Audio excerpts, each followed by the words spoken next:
from Chicago and the Philippines. A comprehensive review of the week's special community events, featuring many exciting personalities, handled by the most professional Chicago Philippine Reports TV staff.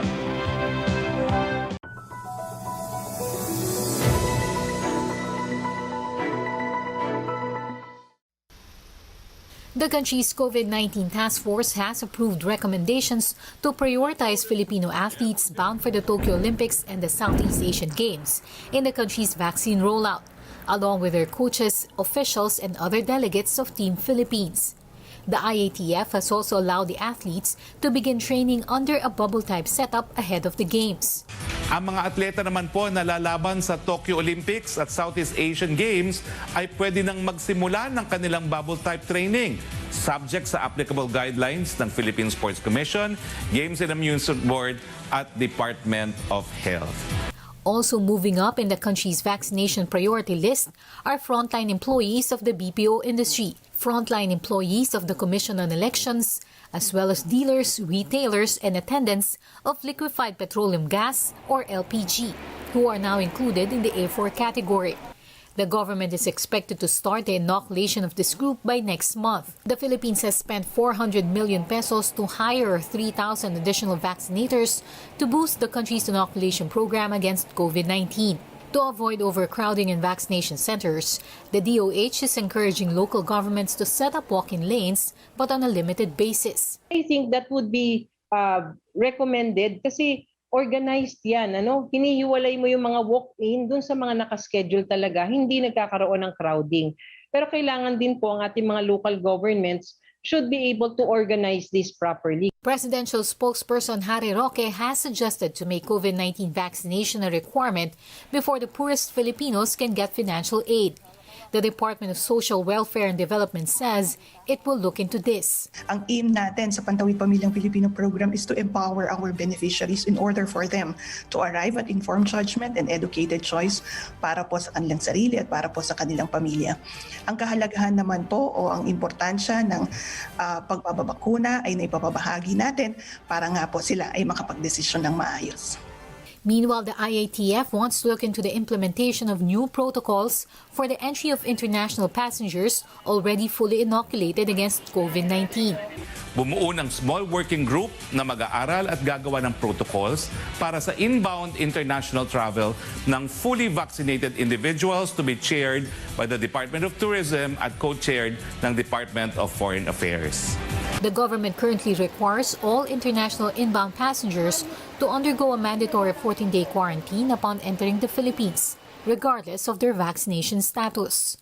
ViaTimes, vital news, vibrant views for the Filipino Asian communities in Chicago. ViaTimes for your most interesting and exciting reading and your party coverages. ViaTime has very interesting columnists. You name it, ViaTimes has it. Law, Filipino news, dentistry, immigration, humor, serious opinions, health, beauty, mysticism, Bata Corner, showbiz, and intelligently written editorials. Call ViaTimes at 773-866-0811.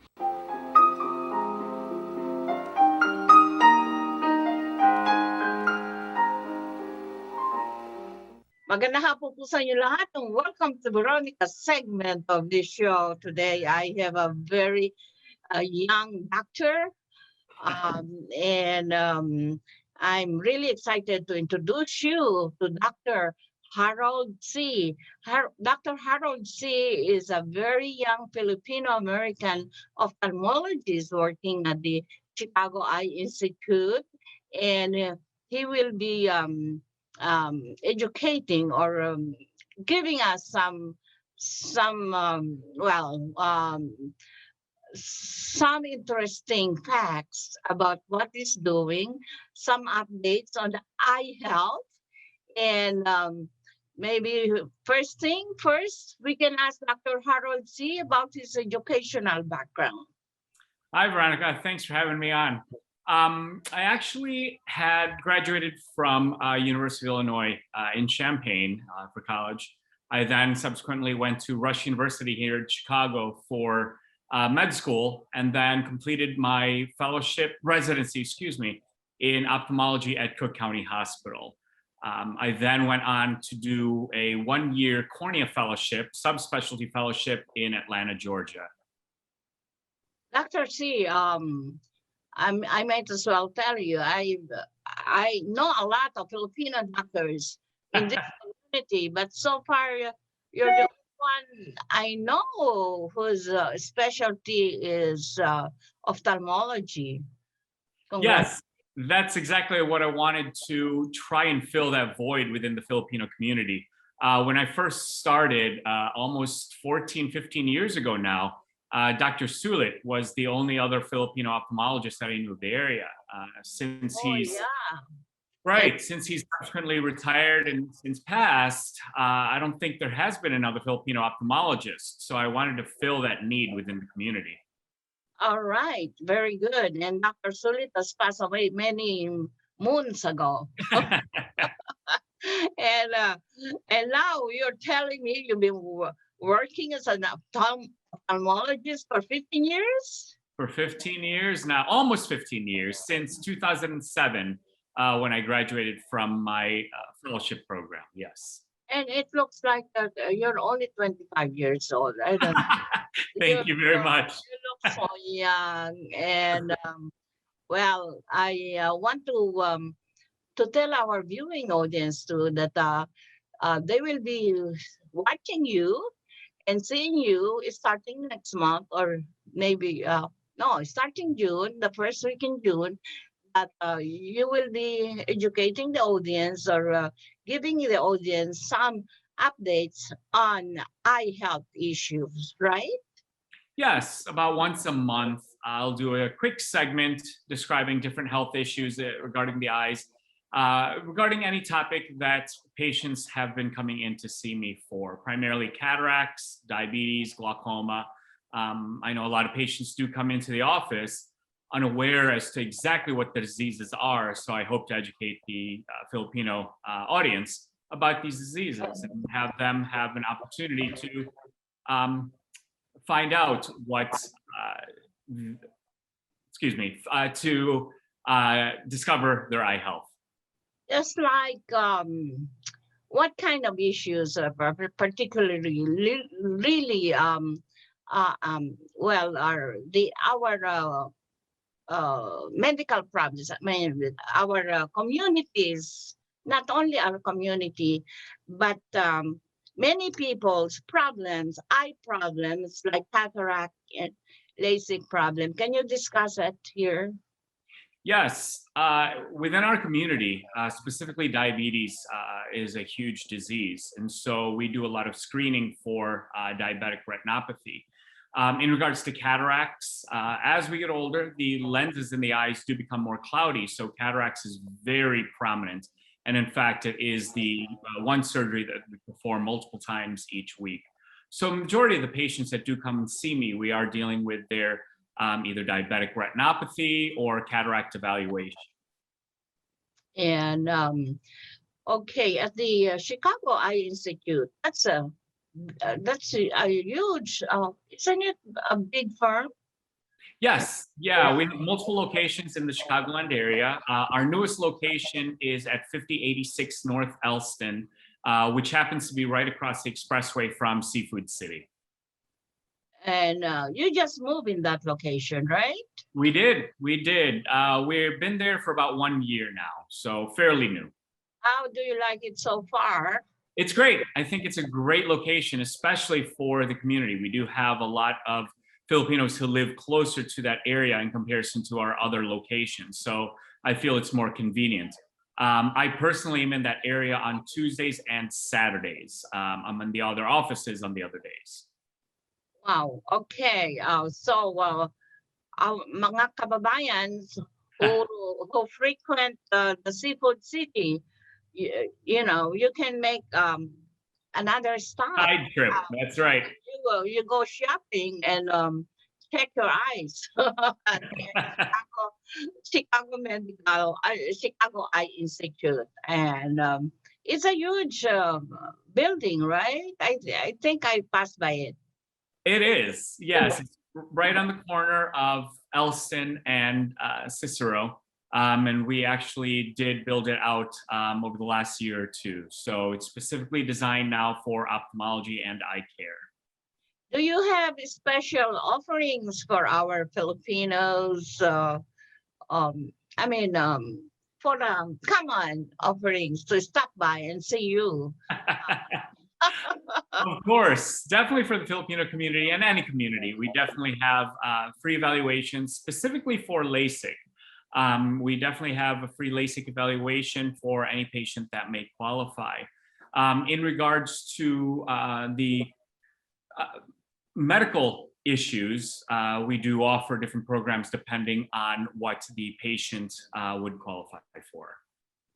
Okay, very good. And what else, Dr. C, before we sign off? Well, I just wanted to stress that we are definitely excited to help fulfill a need within the Filipino community. Definitely excited to serve the Filipino community and give an opportunity for patients a location to come where they can be comfortable, whether they speak English or not. I definitely understand Tagalog, but I don't speak, but I do understand. So we'll be able to accept patients of all language backgrounds with definitely Filipino. Nice to hear.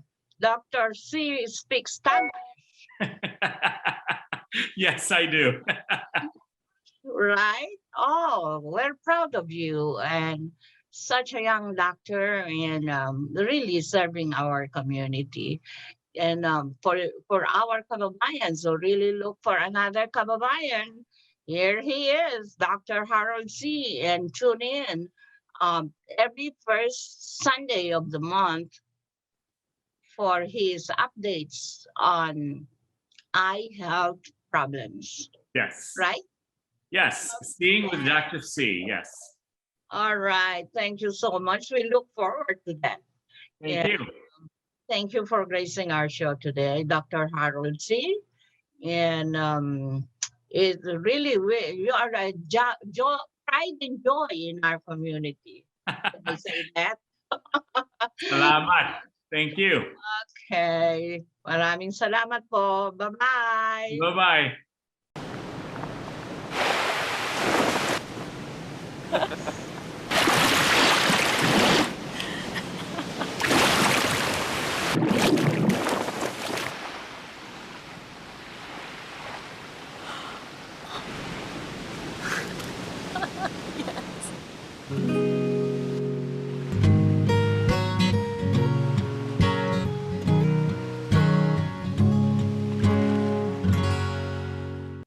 Magandang hapon po sa inyo lahat and welcome to Veronica's segment of this show today. I have he is a Filipino American actually guest. And I thought he was pure American. But Robert Enriquez, who is a filmmaker, is here with us to talk about the film that he recently made, which he will be talking about to us. And it sounds very interesting. And Robert Enriquez, with the name Enriquez, I know he's really Filipino. And he was born in Pampanga, he said. Help me welcome Robert Enriquez, a Filipino American filmmaker. And hi, Robert. How are you? Hi, thank you. I'm great, Veronica. How are you? Okay, and today you'll be talking about this film that you recently made entitled Escape to the Cove. Okay, will you please tell our viewing audience about this film? What's it all about? Yes, this film, it came to me about just a little over a year ago in early May when we were in the pandemic and the lockdowns like everybody else in the world was. After about 2 months in isolation, I started getting bored and depressed and I wanted to do something creative. So I just started filming and writing the script in the same day. We shot and filmed from May through July, and then we had the whole film finished by October, and we started submitting to film festivals. We've been in about 30 film festivals now. We've won Best Film I think 6 times, a couple other awards aside from that. But we just used what was available to us, which was just a handful of crew members, a handful of actors, and certain looks in LA that you don't usually get. Like, we were able to go on the freeway in downtown Los Angeles and have the actors stand in the middle of the street with no cars. Like, that would have cost us $1 million if we would have shot that now. But it was fun to be able to take advantage of that and shoot. Like, the beach is empty and the street's empty and just things like that to create the isolation that was happening. A small budget film Yes, that you shot in Los Angeles. right. And how long is the movie? It's 100 minutes. It's a full feature. Full feature. God, do you have special stars that you want to mention here? We have a little cameo from an actor named Eric Roberts. He's done a lot of movies, a lot of studio films. He's also known as the brother of Julia Roberts. We had a fantastic co-star named Garrett Bargash. He's a young guy who's just starting. Our main bad guy, a guy named Mike Markoff, very talented actor, is our main villain. And then I myself played a role out of necessity. I wrote, directed, and produced, but then when we started shooting, I realized we don't really have a lot of actors, so maybe I'll brush off the acting and get in there myself. So I was also one of the stars too. I see. Okay. So what is the story about? Escape to the Cove. It seems like it's an action movie. It's action, and it's also drama, and it's also in the category of like a zombie type film. Like I said, it's during a pandemic, and this young character played by Garrett Bargash, he's on his journey after his family gets killed by zombies. So on his journey, he runs into this young woman who tells him about this place called the Cove. And at the Cove, there's healthy people living freely. So they decide they want to try to get to the coast so that they can find a boat and get to the Cove. And then as they travel, they get to the Cove and some terrible things happen, and he finds himself alone again. But he finds himself surviving by the help of this older, grumpy, half Filipino actor guy named Robert Enriquez. So I find him. Oh, you're also in the movies.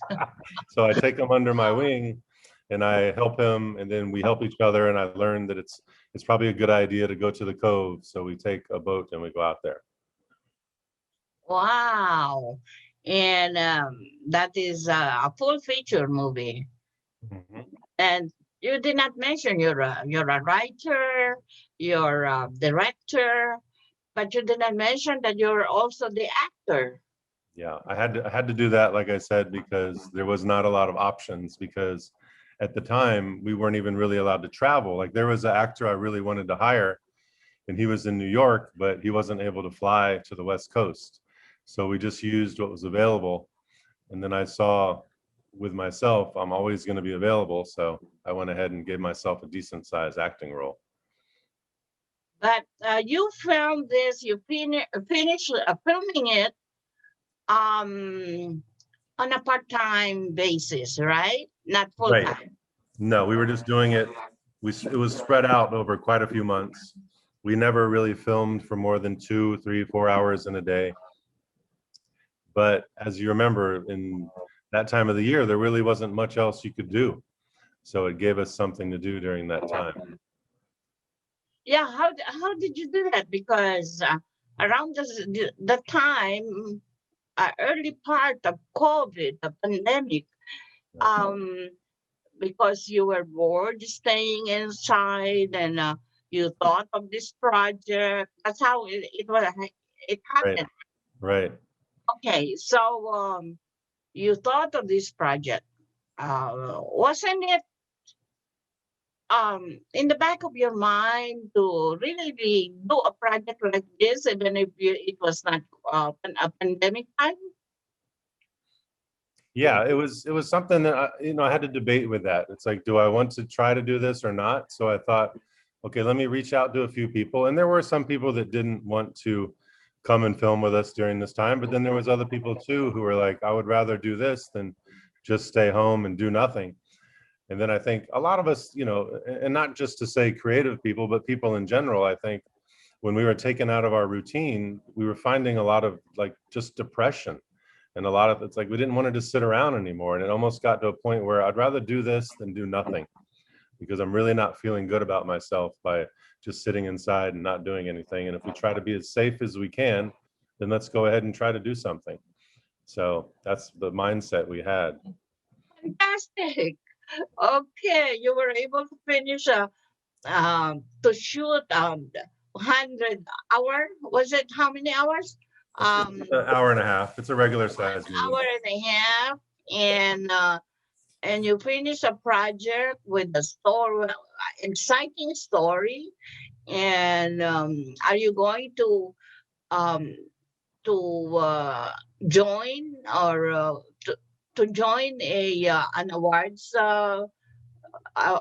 group for that? Well, would you be do you think the movie is qualified to be awarded with its actors and storyline and a very good director like you? With what we've done so far, like I mentioned, in October when we finished, we started sending it out to a bunch of film festivals, and we've gotten into 30 film festivals so far. We've won Best Film a few times. We've won Best Cinematography 3 times. We won an actor award. We've won a few awards, nothing really, really big and major, but with a bunch of, you know, reputable, decent little film festivals around the world. Like we've screened in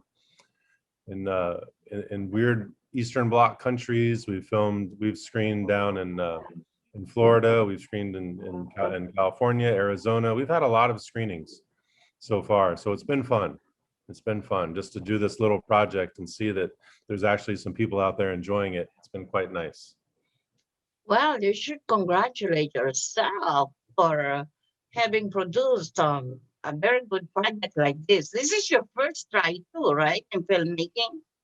No, I've made a few. This is my second feature film. The last feature film that I did before this one, it's going to also be released in July, but this one came out first. So, And what do you do for a full-time job?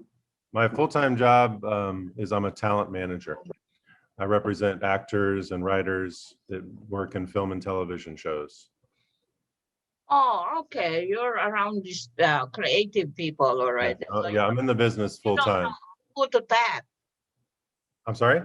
You know who to tap. Oh, yeah, right. When Right. your actors and actresses, right? Right, yep. And so, well, Robert, congratulations with Thank your you. undertaking. And one last word from you before we sign off. One last word about the movie. Just thank you so much, Veronica. I really appreciate it.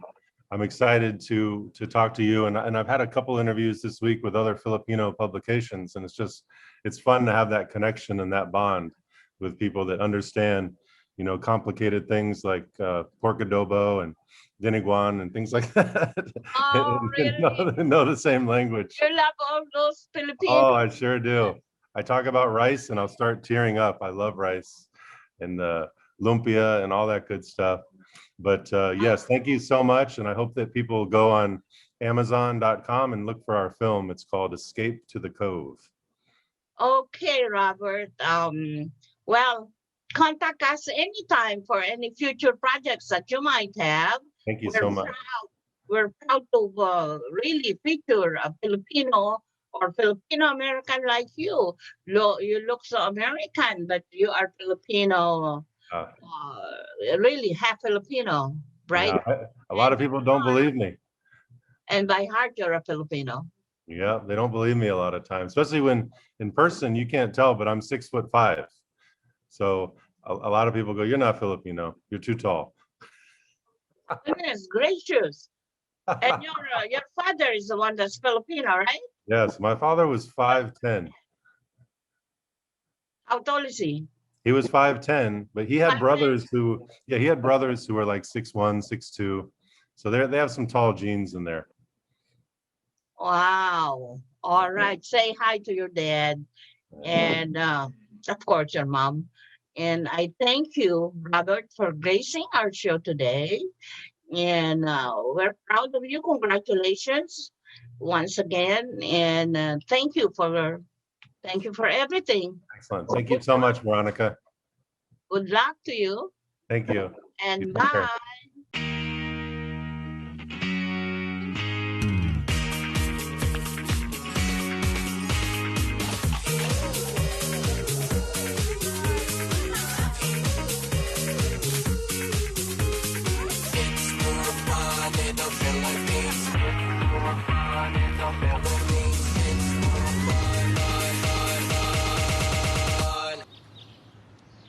It's more fun in the Philippines.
In the name of the Father, and of the Son, and of the Holy Spirit.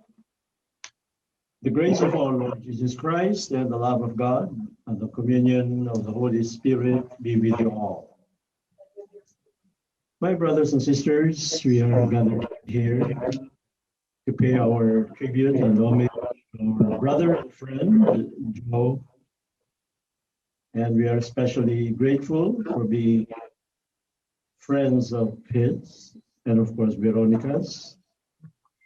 We are gathered together with sorrow, in sorrow, but at the same time, we are relieved that Joe is now in the other life, a place where there are no more tears and no sorrow. So it's a mixed feeling of joy and happiness. But for those who are very sorrowful, no words can really explain or describe. That's why we have God's word to rely upon, to console our hearts and soul.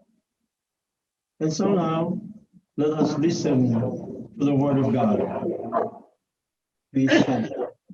The reader, please stand. No, only the reader. Please be seated. The reader, please come forward. First reading.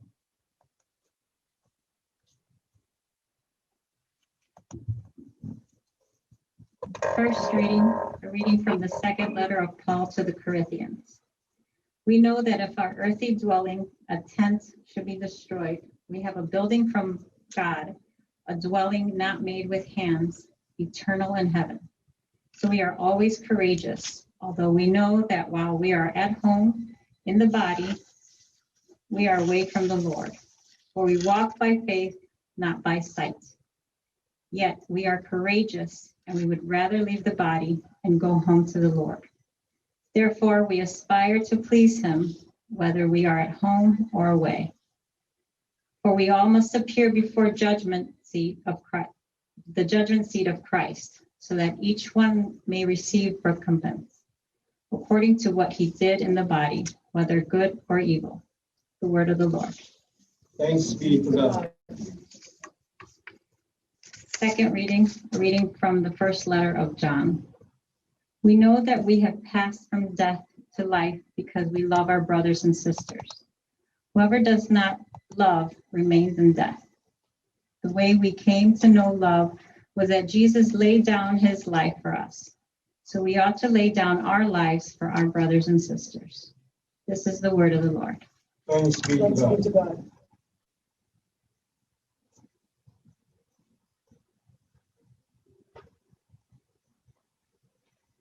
The Psalm is another reading. That's it. Please stand to honor the gospel.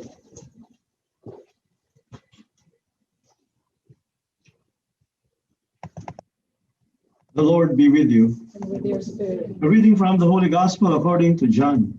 Lord, to your Lord. Martha said to Jesus, Lord, if you had been here, my brother would not have died. But even now I know that whatever you ask of God, God will give you. Jesus said to her, your brother will rise. Martha said to him, I know he will rise on the resurrection on the last day. Jesus said to her, I am the resurrection and the life. Whoever believes in me, even if he dies, will live. And anyone who believes in me will never die. Do you believe this? Martha said to him, yes, Lord, I have come to believe that you are the Messiah, the Son of God, the one who is coming into the world. The Gospel of the Lord. Please be seated, brothers and sisters.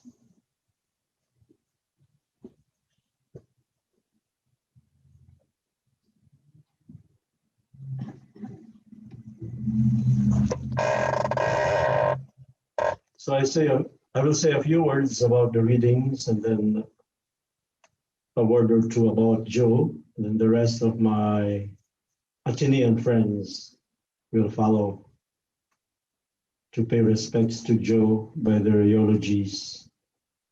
Well, in the readings, we hear St. Paul saying that this is not our permanent home. Our permanent home is what we call heaven.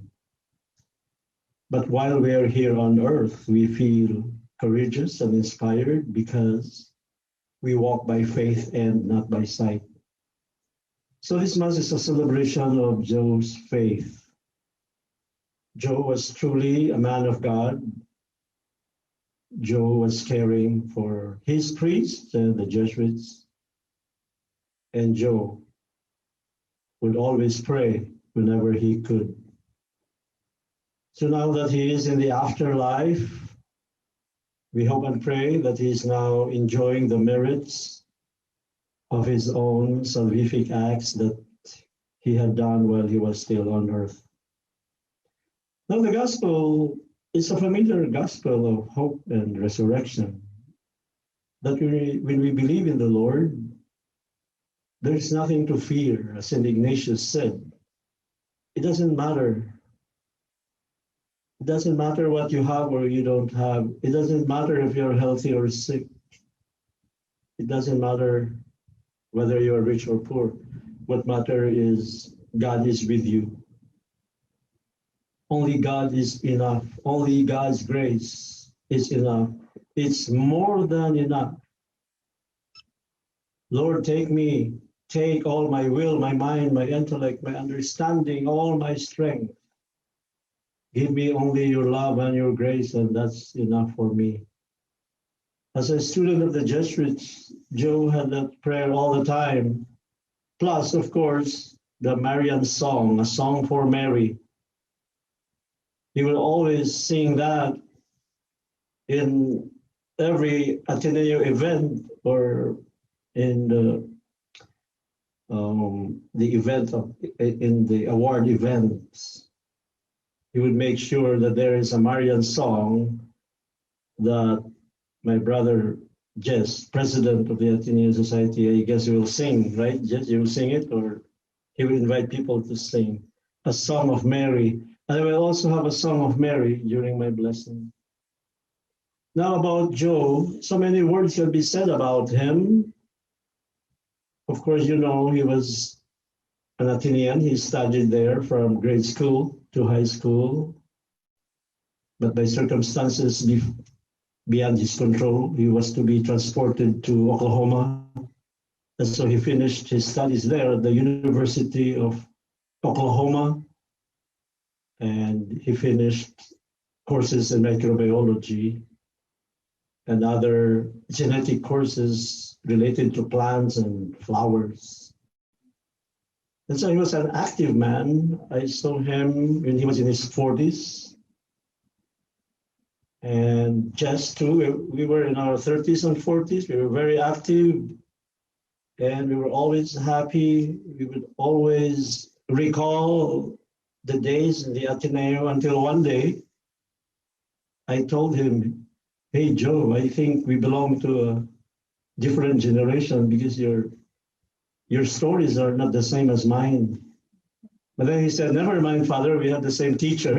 There was one teacher he knew that I knew. I said, "All right, so actually I belong to his generation and Veronica's generation and Girlie's generation, I suppose.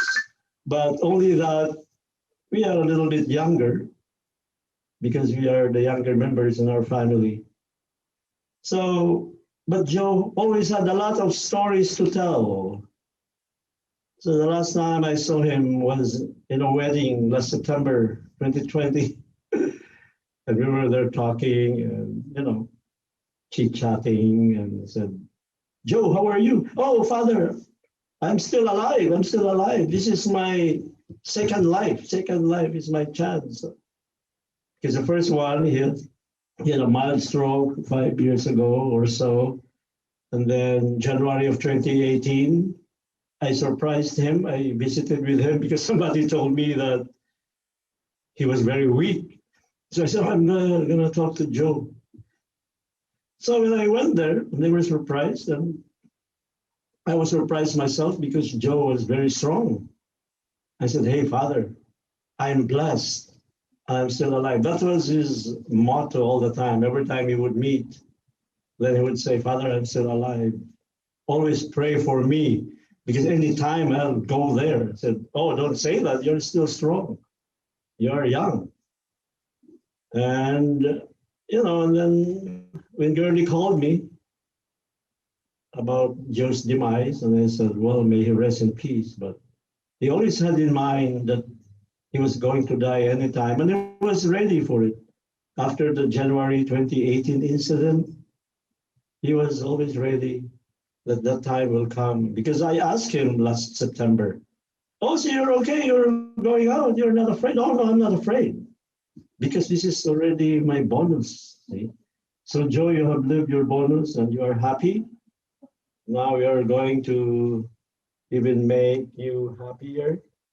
So here are two Athenians. They're going to say something about you. So who will? Jess first. Okay, Jessie first.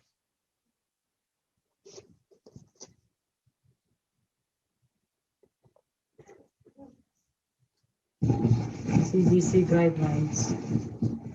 Okay, Jessie, it's safe.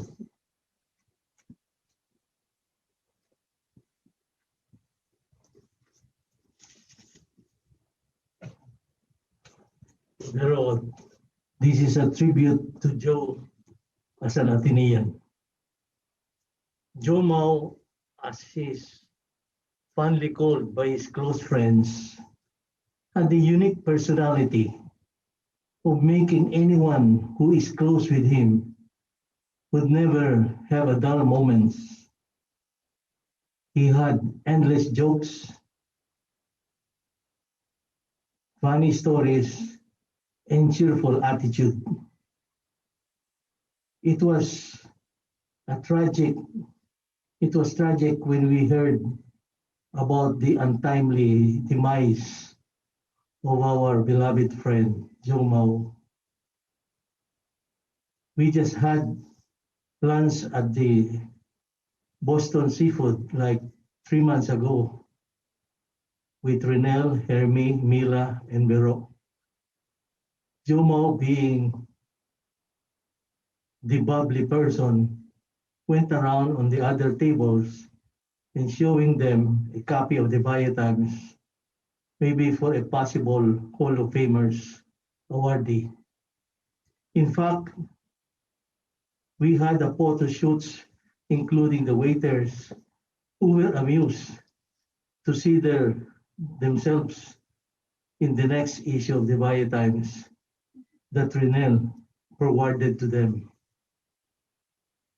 My association and bonding with Joe Mao goes back some 60 years ago during our Ateneo days.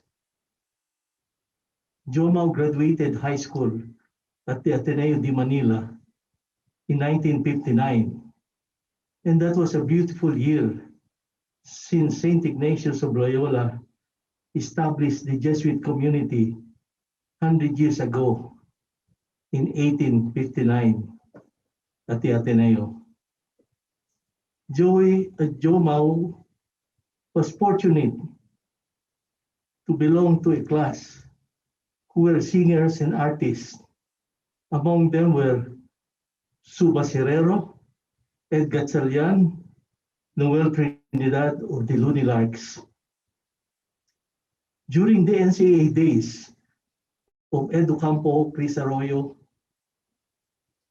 Sibiliano, Carlos Bajon, Freddie Webb, Joe Mao would religiously attend the game with his father. And when the chaos and riot among players at the hard court, they were involved in throwing chairs and debris in the court. These events may have influenced Joe Mao to be energetic and full of vigor and vitality.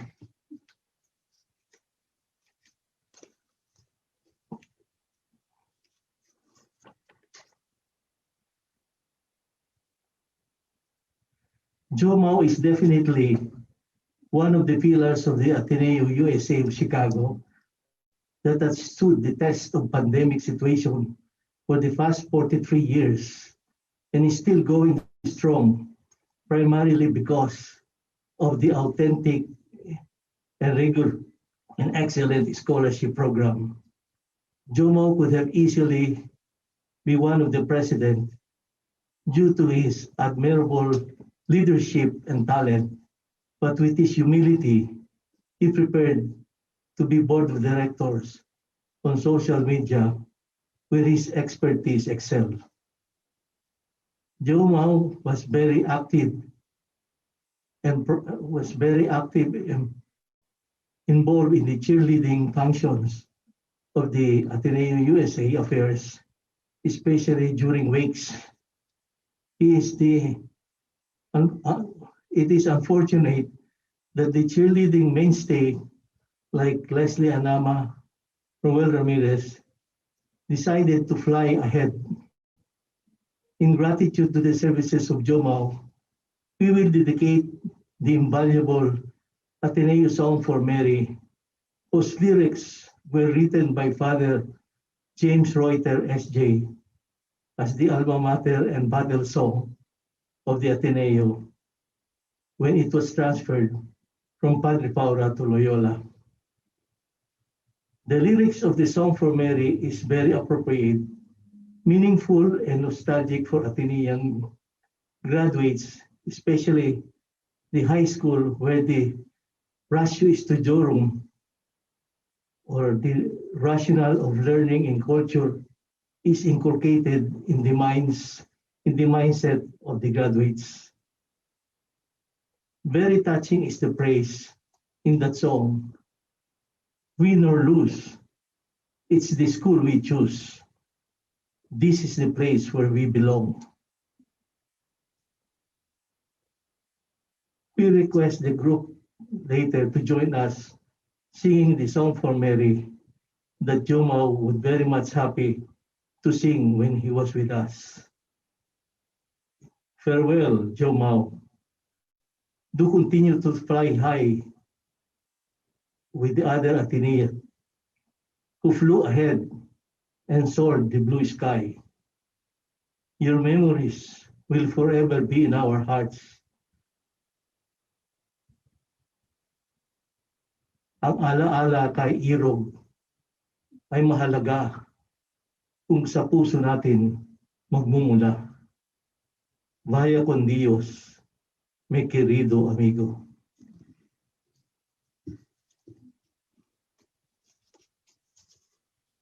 Riz?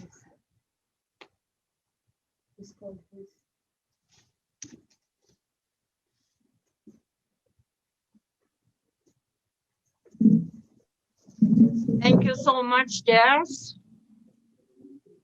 We would like to welcome all of you to Baladna Jewelry. We have a very big selection of 21 karat gold jewelry imported from the Middle East, from Dubai, Saudi, and Bahrain. And we have a very big selection of diamond. We offer free financing for 6 months, and we have a layaway system which you can leave your stuff for 3 months. We repair gold and we buy old gold. Welcome to Baladna Jewelry. Salamat po.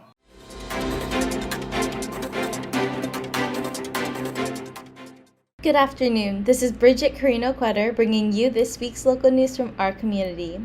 Whether your grief is fresh or decades old, interpersonal or existential, ancestral or ecological, you are welcome to bring it to the ritual space for expression and release. This grief ritual may appeal to you if you would like to release sorrow, anger, fear, numbness. You are drawn to embodied/somatic healing work. You access and express emotion when you're in a supportive community, or you desire more lightness, freedom, creative energy, and a greater sense of possibility in life. Bernadette Pleasant, the founder of the Emotional Institute, 400 Years, and FEME, will be leading the ritual. FEME is a fusion movement experience class that guides participants through a series of emotional expressions to help them unleash their physical power and discover release. Set to live drums and uniting elements of dance and meditation, Femme participants take an emotional tour through joy, rage, and more to reach a place of catharsis and empowerment. 400 Years is a program that Bernadette created to help individuals unlearn racism. Continuing the state's expansion of COVID-19 vaccine equitability and accessibility, Governor Pritzker announced a partnership with the Illinois Environmental Protection Agency and local health departments to provide mobile vaccine clinics in coordination with the household hazardous waste collection events in Herscher and Carbondale. The vaccine clinic will be open from 8 a.m. to 3 p.m. and operated by local health departments in coordination with the Illinois EPA, local co-sponsors, and Heritage Environmental Services. These events will offer the Johnson & Johnson COVID-19 vaccine to eligible residents.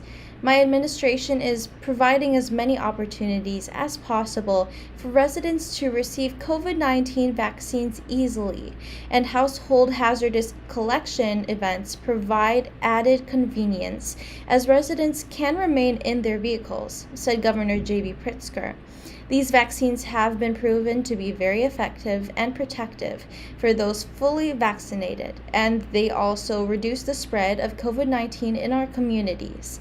I encourage all residents who have yet to be vaccinated to use this opportunity to make a difference in their health and the environment. Ambassador Jose Manuel Romualdez was invited by the Museum Volunteers of the Philippines to speak at their monthly lectures program on the relationship between the Philippines and the United States on May 17, 2021. The ambassador emphasized that this could not have come at a better time, as our two countries will celebrate 75 years of friendship and partnership this coming July 4th. As you all know, the relationship is not without its highs and lows. Through it all, what has remained constant is our two countries' commitment, reinforced by our people's shared desire for this relationship to endure and flourish further. We anticipate that more vaccines will get into the arms of Filipinos back home. While we work relentlessly to immunize our people, we also continue to engage our U.S. government and private sector counterparts, as well as our diaspora, to highlight our country as an attractive investment destination and the pathway to Asia in a post-pandemic world. People-to-people ties remain the anchor of our bilateral relations. Illinois Department of Natural Resources Conservation Police have stepped up patrols and are reminding boaters to play it safe while enjoying their time on the water as part of National Safe Boating Week, May 22nd through the 28th. While we look forward to observing Memorial Day and the start of the summer outdoor recreation season, our busy boating season in Illinois is already underway, and we want boaters to be safe on the water throughout the year, said IDNR Director Colleen Callahan. IDNR Conservation Police will be out on the water with you, reminding boat operators to be safe and sober, and reminding everyone aboard the boat to keep safety in mind. A year ago, IDNR Conservation Police investigated 81 boating accidents involving 36 injuries and 21 fatalities. Nationally, the U.S. Coast Guard notes that drowning was the reported cause of death in 4 out of every 5 recreational boating fatalities in 2019, and that 86% of those who drowned were not wearing life jackets. The Treasury Department said Monday that 39 million families are set to receive monthly child payments beginning July 15th. The payments are part of the President Joe Biden's $1.9 trillion coronavirus relief package, which expanded the child tax credit for 1 year and made it possible to prepay the benefits on a monthly basis. Nearly 88% of children are set to receive the benefits without their parents needing to take any additional action. Qualified families will receive a payment of up to $300 per month for each child under 6 and up to $250 per month for children between the ages of 6 and 17. The child tax credit was previously capped at $2,000 and only paid out to families with income tax obligations after they filed with the IRS.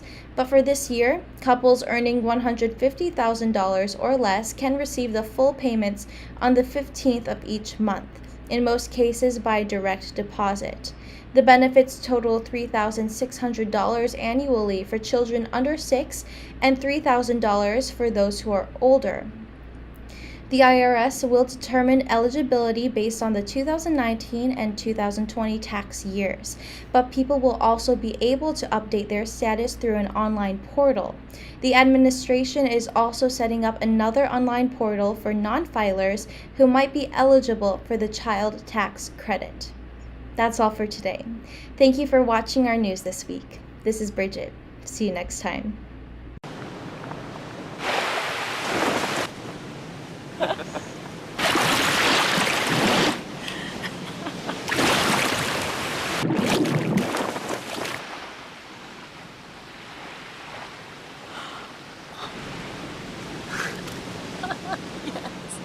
Yes.